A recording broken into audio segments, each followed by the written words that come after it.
I was originally fine with my wife being a stay-at-home mom, but recently she's been talking about only supporting her new baby instead of taking care of my 2 other kids as well, and now I don't see a world where her new terms are agreeable. I, 35M, have been with my wife Allie, 37F, for 2 years, married for 1, and we are expecting our first child together in a few months. I also have 2 children, 8M and 6F, from a previous relationship with Alex, 32F, and we have 50-50 custody. However, Alex travels a lot for work, so we have the kids more than that most of the time, so we get child support from her. Before we got married, Allie and I spoke extensively about what we wanted, and she was adamant about being a stay-at-home mom. I was upfront with her that I was fine with that, we'd be able to afford it, but she would need to be a SAHM for all of the kids to be able to make it work. She agreed happily. So as you can probably predict, she sat me down the other day and told me that she wants, at minimum, her first year as a mom to only be a SAHM to our shared baby. She said after that she can help out more with the other kids, but wants to protect her first-time motherhood and said it's her #1 boundary. I told her that would no longer work, then, I couldn't support a family of 5 on just my salary without help with all of the kids. She said I needed to figure it out and respect her boundaries, but this simply won't be possible. We have family to help for sure, but she's saying she doesn't want to be responsible for the older kids at all the first year. Also, we want at least 1 more child, and I'm now worried she'll try to extend the year with another baby.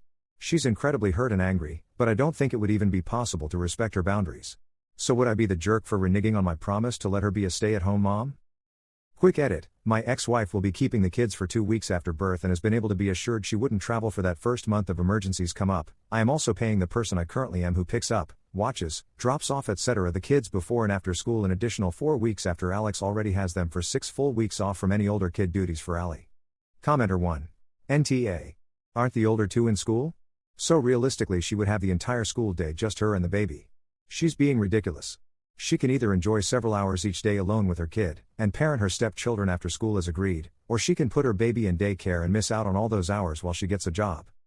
OP, yes, but they'd need to be taken to and picked up from school/taken to their activities while I'm at work. I currently pay somebody to do this, but with a new baby and without her salary I won't be able to. Edit, stop asking about buses. This is a private school, no buses. Last edit. X pays for the school tuition and I would never take my kids out of a school they love just so she could be a stay-at-home mom to 1 out of 3 kids. Commenter 2. This. Your first priority is your kids, including the 2 that you brought into the relationship. This sends a terrible message to them, that their stepmom doesn't want them around, and it almost guarantees they will have a poor relationship with her and their new sibling. If she expresses concern about the workload, you could work with that, but it really sounds like she doesn't want to be bothered with your kids or have them detract from her experience as a new mom. That's a huge red flag. Not a jerk, and I have a bad feeling about your marriage. Update. Before I start, I want to add one thing. I've known Allie since freshman year biology. We never dated until a few years ago, but we've always remained friends. I have known her and this behavior is all so new. She loved being a bonus mom, would be excited for the kids to come over for extra time, and would even ask me to ask my ex if she could have them randomly if she wanted to take a day off and go swimming or to the zoo or something. I've asked her for all to her doctor about this and she's yelled at me about it. I have no clue to what to do. I talked to Allie, and laid everything out. I told her that her demands were out of line and incredibly entitled, and that if she insisted on keeping them, I was no longer comfortable with her quitting her job and would not support it. Further, 2 weeks without my kids was ridiculous, so I told her that if she went into labor during our custody time, my parents would have the older kids when we were in the hospital, but I am not longer comfortable sending my kids away to their moms for 2 weeks. Other families don't normally do that and I would not either. But, for the first 2 months of us having the baby, I would keep paying the nanny and take care of the older kids' things, which is longer than I had originally agreed.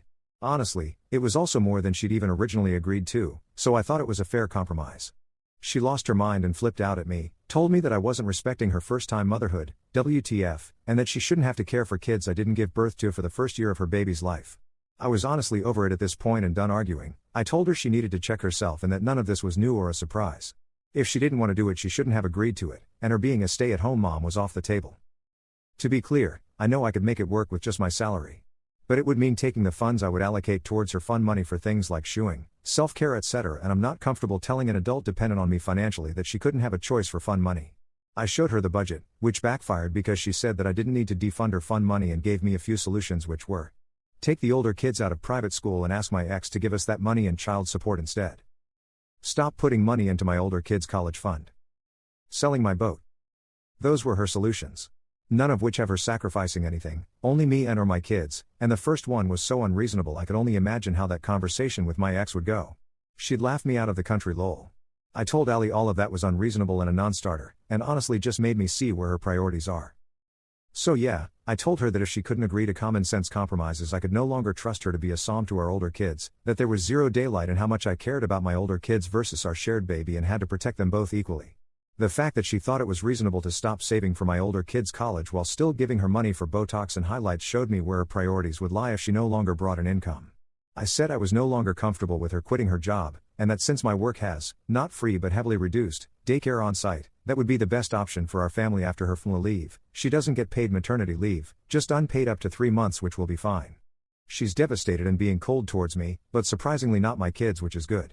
I don't want to kill her dreams of being a stay-at-home mom, but I can't work with someone who refuses to be reasonable.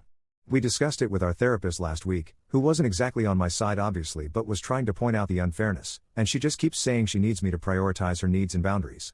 The therapist even tried explaining that these are not boundaries, but she's not listening. Commenter 1.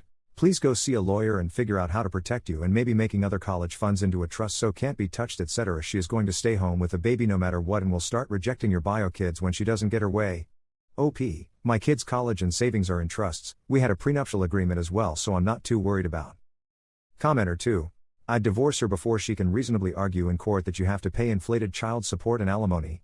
Commenter 3. Totally agree. She shouldn't have to care for kids I didn't give birth to for the first year of her baby's life. This right here is the big, fat warning sign that OP would be an idiot to ignore. Commenter 4. Not a jerk. I have a blended family, have a baby and 2 stepdaughters with my husband. Not even for 1 minute after I gave birth did I bar my stepdaughters from being here. Or would ever do so. This is as much their home as it is mine/my son's. She is being very unreasonable.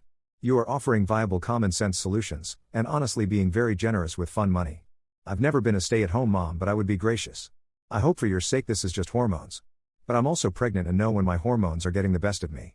Hope you guys work this out. She sounds very selfish. When you marry someone with children you kind of lose the option to be a one-child parent your first go-around. She should take your feelings and care for your older children as a good sign that her baby will be well cared for by you.